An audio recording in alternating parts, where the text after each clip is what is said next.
premier album de Natacha Tortillard, un extrait sur scène que vous venez d'entendre, et puis cet album avec cette chanson S'il vous plaît, qui est déjà sur beaucoup d'ondes de radio, et c'est très bien ainsi. Cet album est sorti, et avant même qu'il soit réalisé, il y a toute cette partie composition, écriture. Tu nous as dit que tu as collaboré avec un auteur. Est-ce que pour toi, le plus simple ou le mieux, c'est de composer dans ta chambre avec des gens, sur ton ordinateur, sur une feuille de papier, ou ensuite te retrouver à défendre cet album sur scène avec le public? Quelles sont les séquences que tu préfères, en fait, ou d'être en studio à enregistrer? Alors, je préfère les phases de composition, donc ça ne se passe pas dans la chambre devant mon ordinateur. C'est suite à des événements que je vis là dehors. Ça peut être n'importe quoi. Par exemple, S'il vous plaît, ça a été composé suite à un événement réel. C'est-à-dire, j'étais en compagnie d'une personne qui souffrait depuis plus de 2 ans d'un accident. Et cette personne était en convalescence chez ses grands-parents et seule. Donc vraiment, il vivait ça dans une grande solitude. Et je suis arrivée à un moment où il avait besoin de soutien.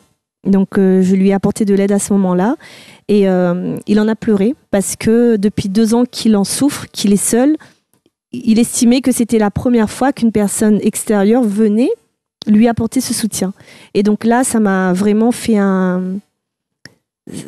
j'ai ressenti quelque chose de très très fort. Une émotion. Voilà. Et en partant, donc, cette mélodie, ces paroles sont venues automatiquement.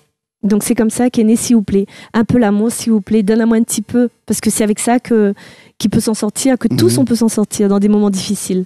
Et là, voilà. Donc la phase de composition, pour moi, c'est la plus bonne parce qu'on est vraiment dans l'émotion et on vit ses textes, on vit sa mélodie, on vit sa chanson. Alors, ça peut être également un peu à double tranchant parce qu'effectivement, vivre, écrire, composer, créer, ça met souvent les gens dans des états un petit peu, un peu stressants ou pour certains, peut-être pas pour tous. Et des fois c'est long, des fois c'est court, des fois c'est difficile parce que les gens reviennent sur leurs feuilles.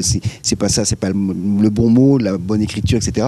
Toi, ça se passe plutôt facilement et dans une ambiance joyeuse ou c'est ardu? Ça dépend, je peux être triste, je peux être joyeuse. Alors ce qu'il faut savoir, c'est que par rapport à la réalisation de cet album, donc le travail que j'ai fait avec Thierry Goléris, il a corrigé mes mots. Il a essayé de ramener quelques passages à l'essentiel, parce que c'est vrai que quand je compose avec mes mots, je suis dans mon univers, voilà. Et là, il s'agit de retranscrire une chanson pour un public. Donc, il faut que ça soit accessible, il faut que ça soit compréhensif. Et donc, Thierry, avec l'expérience qu'il a, donc il a vraiment pu me cadrer, exactement. C'est vraiment le mot, oui. Pour pas partir un peu dans tous les sens, c'est vrai que c'est un peu le rôle aussi de la direction artistique, de ce qu'on appelle les producteurs exécutifs, genre de choses.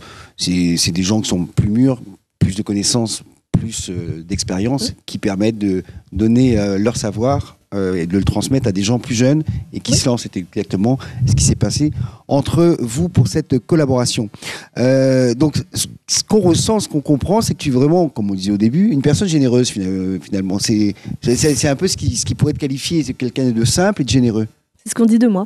C'est ce qu'on dit de toi, mais c'est ce qui transparaît également de cet album quand on l'écoute. Comme quoi cet album est un petit peu comme une sorte de livre autobiographique. C'est un peu une page de toi qui s'est ouverte sur 5 titres, parce que tu as fait un format court. Oui, 6 titres. 6 titres, pardon. Voilà, oui. C'est très fait sur des choses que tu vis, des choses que tu es. Tu t'es livré un peu au public. Tu n'as pas raconté des histoires, même si ce sont des histoires que tu racontes, mais c'est aussi un peu de toi qui transparaît dans chacun des titres. C'est beaucoup de moi, c'est vrai. Donc, ce premier album, il y a 6 titres, effectivement. Donc, je parle de moi, je parle de mon environnement, de la famille. Et puis, rythmiquement parlant, ça reste aussi Réunion, Sega Maloya, avec quelques influences afro-caribéennes, comme dans Femme par exemple. Donc, je pense que c'est mon identité à moi dans la musique. Et donc voilà, donc parler de ça et puis de sa famille aussi. Il y a une chanson sur mes parents. Pour moi, c'est important parce que ce sont des gens qui m'entourent et qui m'aident aussi à évoluer, à avancer dans ma vie de tous les jours. Donc un premier album qui reste très familial, très personnel, on va dire. Mais voilà. C'est le premier album de Natacha Tortilla. Les projets à court, moyen terme pour septembre, octobre et alors plein d'événements qui arrivent. Alors donc le 9 septembre, le festival Wayo à Saint-Paul. Ensuite, donc la chance d'avoir été invitée à un festival à Paris le 15 septembre à la Courneuve, donc avec mon équipe. Ensuite, Bonne Gaillard. Donc, le fameux concept d'Yvan Sudre. Oui, Bonne Gaillard. Qui part en métropole en octobre. Ça. En octobre, donc on aura un Zénith de Paris et Zénith de Montpellier. Donc le 13 et 16 octobre. Rien que des petites salles. Rien que ça. Ensuite, il y aurait un cabaret à choix le 24 novembre et un théâtre bambou le 1er décembre. Ah, le théâtre Les Bambous à Saint-Benoît. À Saint-Benoît. Pour toi toute seule? Pour moi. Très bien, donc c'est dans la région Est qu'on connaît bien. En tout cas, ça fait un calendrier bien plein, des activités, et ça permet de porter encore l'album un peu plus sur scène avec d'autres personnes ou toi tout seul. Donc ça fait un programme bien chargé pour bien chargé, oui, exactement. Pour un lancement d'album qui s'annonce plutôt bien. Oui, avec aussi la préparation du deuxième clip, donc qui est en cours et qui sera présent sur les chaînes à partir du 1er septembre. En tout cas, cela fait un calendrier bien plein et je pense que vous avez pu découvrir une personne de La Réunion simple et généreuse avec des chansons simples qui lui ressemblent et il ne vous reste plus qu'à aller vous procurer cet album dans les meilleurs délais. Je vous le conseille en tous les cas. Merci Natacha d'être venue jusqu'à notre micro pour notre émission Couleur Pays. On te souhaite bon vent. On se retrouve la semaine prochaine pour une nouvelle édition de Couleur Pays. En attendant, écoutez beaucoup de musique, allez voir les concerts. Salut!